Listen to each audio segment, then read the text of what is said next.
శుభోదయం. నారుమచ్చి నోట ఓ మంచి మాట.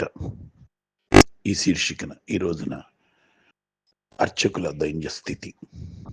అవునండి, ఇది ఒక కులానికి సంబంధించో లేకపోతే ఒక మతానికి సంబంధించో కాదు, కానీ ప్రత్యేకంగా అర్చకులు అనేటువంటి వాళ్ళ దైన్య స్థితి గురించి సమాజంలో వాళ్ళ యొక్క సేవానిరతి ఏ విధంగా నిరుపయోగం అవుతుందో, వాళ్ళకు ఉపయోగపడకుండా ఉంటుందో అన్న బాధని వ్యక్తం చేయటానికే ఈ అర్చకుల దైన్య స్థితి తెలియజేశాను తప్ప వాళ్ళని ఏదో హేళన చేయాలనో లేకపోతే అర్చకులను తక్కువ స్థాయిలో చూడాలనో కాదు.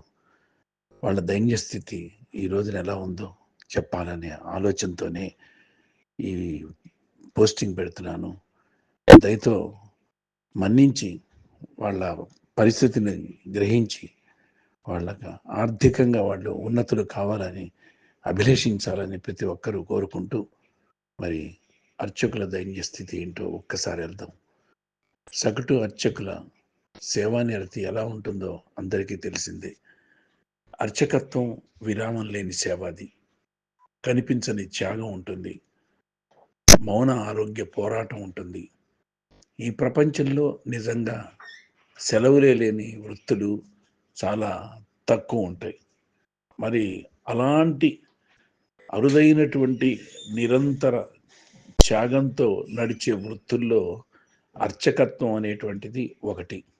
ఇది ఉద్యోగం కాదు, ఇది ఒక జీవన విధానం, ఒక తపస్సు, ఒక యజ్ఞం లాంటిది. నిజంగా చెప్పాలంటే అర్చకుడి రోజు గడియారంతో కాదు, దేవుడి సేవ కాలంతో మొదలవుతుంది. అర్చకుడి దైనందిన జీవితం ప్రతిరోజున కూడా టైంతో చూసి నడవడు అర్చకుడు. దేవుడి సేవా కాలంతో మొదలవుతుంది. గుడి గంటలు మోగాలి, గుడి తలుపులు తీయాలి, గుడిని శుభ్రం చేసుకోవాలి, దేవుణ్ణి శుభ్రంగా స్నానం అభిషేకం చేయించాలి, నూతన వస్త్రధారణ చేయాలి, దేవుణ్ణి అందంగా అలంకరించాలి. ఎందుకోసం అంటే భక్తులు చూస్తారు కాబట్టి దేవుణ్ణి ముగ్ధ మనోహర రూపంతో అలంకరించాలి. మనం ఒక చంటి పిల్లవాడిని ఇంట్లో ఎలా తయారు చేస్తామో అలా దేవుణ్ణి తాదాప్యంతో అలా తయారు చేస్తారు అర్చకులు సహజంగా. మరి అలాగే తెల్లవారుజామున లేచి ఇంట్లో కాలకృత్యాలు తీర్చుకొని గుడికి చేరుకొని ముందుగా గర్భగుడిని ఊడ్చి శుభ్రపరిచి దీపారాధన చేసి స్వామివారిని మేలుకొలిపి అర్చన ప్రారంభిస్తాడు అర్చకుడు. అక్కడి నుంచి ఆగకుండా అభిషేకాలు, అలంకారాలు, మహానైవేద్యం, దర్శనాలు, తీర్థప్రసాదాల పంపిణీ. సాధారణ రోజుల్లోనే అవన్నీ పూర్తయ్యేసరికి మధ్యాహ్నం 1 గంట దాటిపోతుంది.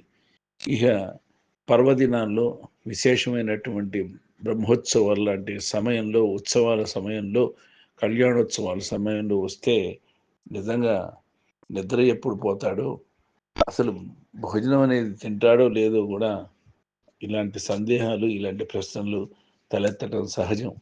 సమాధానం కూడా ఉండదు దీనికి. ధనుర్మాసం, కార్తీక మాసం, మాఘమాసం ఇలాంటి మాసాలు అయితే గనక ఆ సేవ మరింత కఠినంగా మారిపోతుందండి. భక్తులు ఎడతెరిపి లేకుండా వస్తూనే ఉంటారు. మంచి సుప్రసిద్ధమైనటువంటి క్షేత్రంగా ప్రసిద్ధి పొందినటువంటి క్షేత్రాలకు. మరి అర్చకుడికి మాత్రం విశ్రాంతి అనే మాటే ఉండదు. హుండీలు పెడతారు కార్యనిర్వహణాధికారులు, దేవాలయానికి సంబంధించినటువంటి కమిటీ. హుండీలలో మాత్రమే వేయవలయను అంటారు. హుండీలలోనే వేయాలి డబ్బులు కానీ కానుకలు కానీ. అర్చకుడి పళ్ళెల్లో వేయకూడదు, అలా రూల్స్ పెట్టారు. మరి అర్చకుడి జీతాల గురించి ఆలోచిస్తే ఏమాత్రం జీతాలు ఉన్నాయండి వాళ్ళకి? ఒక్కోసారి ఆలోచిస్తే పాపం అవి లేకుండానే ఏవో చిన్నవి శాంతుల కోసం అని చెప్పి కూర్చోబెట్టి శాంతులు చేయించటం. అది కూడా గుడి ప్రాంగణంలో కాక విడిగా. గుడి ప్రాంగణంలో చేస్తే కొన్ని కార్యనిర్వహణలు, ఎగ్జిక్యూటివ్ కమిటీస్ అవన్నీ ఒప్పుకోవు. ఇక్కడ నువ్వేంటి ఈ దుకాణం పెట్టావని చెప్పి తిట్టిపోస్తాను. అందుకని బయట లోపాయికారిగా తనకి ఖాళీ టైం చూసుకొని చేస్తూ ఉంటాడు. ఏది గ్రహాల శాంతులు, దోషాలు నివారణ, లేకపోతే ఉపశమనాలు, శాంతి నివారణకు, లేదా గ్రహశాంతుల కోసం, గ్రహ దోషాలు నివారణకు పూజలు అలాంటివి, రాహుకేతు పూజలు ఇలాంటివన్నీ గ్రహాలకు సంబంధించి. మరి నిజంగా మాట్లాడితే అత్యవసర పరిస్థితుల్లో పక్క ఊరు వెళ్ళాల్సి వస్తే మరి ఫోన్ ఓపెన్ చేసి కనీసం 15 మందికి కాల్ చేయాల్సిందే. అడుగుతాడు, నేను ఇలా ఊరు వెళ్ళాల్సి వస్తుంది అర్జెంటుగా, అత్యవసరంగా, ఒంట్లో బాగుండలేదు మా అమ్మగారికి, లేకపోతే ఇంట్లో ఇంట్లో బంధువులకి, కాస్త నేను వచ్చేందుకు 1-2 రోజులు దేవుడిని సేవలు చేయండి, దేవుడికి మేలుకొల్పండి, గుడిని భద్రంగా చూడండి అంటే, మా కుదరదు అంటే కుదరదు అని అంటారు. దాదాపు 15 మంది దాకా కాల్ చేస్తే 14 మంది నో, కుదరదనే వాళ్ళే. ఒక్కడు మాత్రమే సరేలే అని వచ్చేవాడుంటే అదృష్టం. నువ్వు వెళ్ళిరా, నేను చూసుకుంటాను, రేపు అర్చన నేను చూసుకుంటా అని చెప్పినప్పుడు నిజంగా అర్చకుడు పడే ఆనందం, అర్చకుడు పడే సంతృప్తి అంతా ఇంత కాదండి. అప్పుడు వెళ్తాడు, తన మనసులో ఉన్నటువంటి దిగులనే మబ్బు తొలగి అప్పుడు బయలుదేరి వెళ్తాడు ఊరికి. అంతవరకు పరీక్షగానే ఉంటుంది. ఇక పెద్ద దేవాలయాల్లో ప్రత్యామ్నాయ అర్చకులు ఉండవచ్చు ఆల్టర్నేటివ్గా. కానీ చిన్న చిన్న దేవాలయాల్లో, గ్రామాల్లో ఉండే దేవాలయాల్లో తప్పనిసరిగా దీపారాధన చేయాల్సిందే అర్చకుడు. తర్వాత ఇంకా కొంచెం ప్రసిద్ధి చెందిన దేవాలయాల్లో అక్కడైనా అంతే. మధ్యస్థంగా ఉండే దేవాలయాల్లో ఒకే ఒక అర్చకుడు ఉన్న ఆలయాల్లో మరి ఆ ఒంటరితనం, ఆ బాధ నిజంగా వర్ణనాతీతంగా చెప్పుకోవచ్చండి మనం. నిజం చెప్పాలంటే దేవాదాయ శాఖ పరిధిలో ఉన్నటువంటి ఆలయాల్లో సెలవులు కూడా అధికారులు అనుమతి మీదే జరుగుతూ ఉంటుంది. అధికారులు అనుమతిస్తేనే వాళ్ళు సెలవులు పెట్టాల్సి వస్తుంది. సేవ చేయాలన్న మనసు ఉన్నా స్వేచ్ఛ ఉండదండి వాళ్ళకి. ఎవరైనా సరే ఫంక్షన్కి పిలిస్తే ఆనందం కాదు, భయం కలుగుతుంది. ముహూర్తం వేళ గుడిలో అర్చనకి ఎవరు ఉంటారు, వెళ్ళకపోతే ఏమనుకుంటారో అనే సంశయాలు ఉంటాయి. ఇక మన ఇంటి శుభకార్యాలకు పిలవడం మానేస్తారేమో అని చెప్పి అనిపిస్తూ ఉంటుంది. ప్రత్యామ్నాయ అర్చకుడు దొరకక, వెళ్ళలేక వదిలేసిన పెళ్ళిళ్ళు ఎన్నెన్నో ఉంటాయి, శుభకార్యాలు మరెన్నో ఉంటాయి. గుడినే పట్టుకొని, గుడిలో దేవుడి సేవనే పట్టుకొని, గుడిని అంటి పెట్టుకొని ఉంటాడు అర్చకుడు. ఆల్టర్నేటివ్ పూజారులు, అర్చకులు దొరకనంత వరకు. ఎవరైనా దొరికితే సంతోషం. మరి లేకపోతే ఎలా ఉంటుంది ప్రత్యామ్నాయం? వాడు అంతేలే, పిలిచినా రాడు అనే నిష్ఠూరాలు ఎక్కువైపోతూ ఉంటాయి పూజలప్పుడు. మౌనంగా భరిస్తూ బాధపడుతూ ఉంటాడు అర్చకుడు. ఇంకా హృదయాన్ని పిండేసే విషయం, ఇంటి పేరు వాళ్ళు చిన్నప్పటి నుంచి తెలిసిన వాడు చనిపోతే కూడా వాడు ఒక్కడే ఊడి చేసుకుంటున్నాడు. కార్తీక మాసం, ధనుర్మాసం అని చెప్పి మొత్తం కార్యక్రమాలన్నీ అయిపోయాక 10వ రోజు ఫోన్ చేసి, బాబు రేపు తలస్నానం చెయ్యి అనే స్థితికి వచ్చింది. అంటే తన బంధువులు కానీ, తన ఆత్మీయులు కానీ ఎవరైనా చనిపోయినా వెళ్ళటానికి వీల్లేదనమాట. ఆ చావు వార్త కూడా తెలియనివ్వకుండా చేస్తారు వీళ్ళు. ఎందుకంటే తెలిస్తే మైలబట్ట పట్టాలి కాబట్టి, దేవుడి కార్యక్రమం ఉంది కాబట్టి అప్పుడు లాస్ట్లో చెప్తారు, స్నానం చేయి ఈ రోజున అని చెప్పి. నిన్ను ఎత్తుకొని పెంచిన వాడు చనిపోతే కనీసం ఆఖరి చూపు కూడా చూడలేకపోవటం అర్చకుడి జీవితంలో, మాటల్లో కూడా చెప్పలేని బాధగా ఉంటుంది. ఒక్కోసారి తల్లిదండ్రులు దూర ప్రాంతాల్లో ఉండవచ్చు, మరి ఇక్కడ అర్చన చేస్తూ ఉండొచ్చు. నాన్న చనిపోతే సెలవు పెట్టాలన్నా ఇంకోటి అవును ఆల్టర్నేటివ్ చూసి వెళ్ళవయ్యా, నువ్వు వెళ్ళొద్దని అనట్లేదు అంటారు కమిటీ వాళ్ళు, దేవాలయ కమిటీ వాళ్ళు. ఎవరిని చూస్తారు, ఎవరొచ్చి ఉంటారు, ఆదాయం వచ్చేది ఉండదు, హుండీలోనే వేస్తారు. ఎవరొచ్చి పూజ చేస్తారు, కూర్చోవాలి కదా, ఎవరు రారు. అది ఇంకా ఇంత సేవ చేస్తూనే ఎక్కువసేపు గర్భగుడిలో ఉండటం వల్ల వచ్చే ఆరోగ్య సమస్యలు కూడా చాలా తీవ్రంగానే ఉంటాయి. గర్భగుడిలో ఉండటం వల్ల గాలి రాదు, గాలి అందదు, ఒక్కోసారి చీకటిగా ఉంటుంది, గర్భగుడిలోనే ఉండి పూజలు చేస్తూ ఉండాలి. ఆ హారతి కర్పూరపు పొగ ముక్కులోకి వెళ్ళిపోతూ ఉంటుంది. రకరకాలుగా ఉంటాయి. కానీ వాటి గురించి ఎవరు మాట్లాడరండి.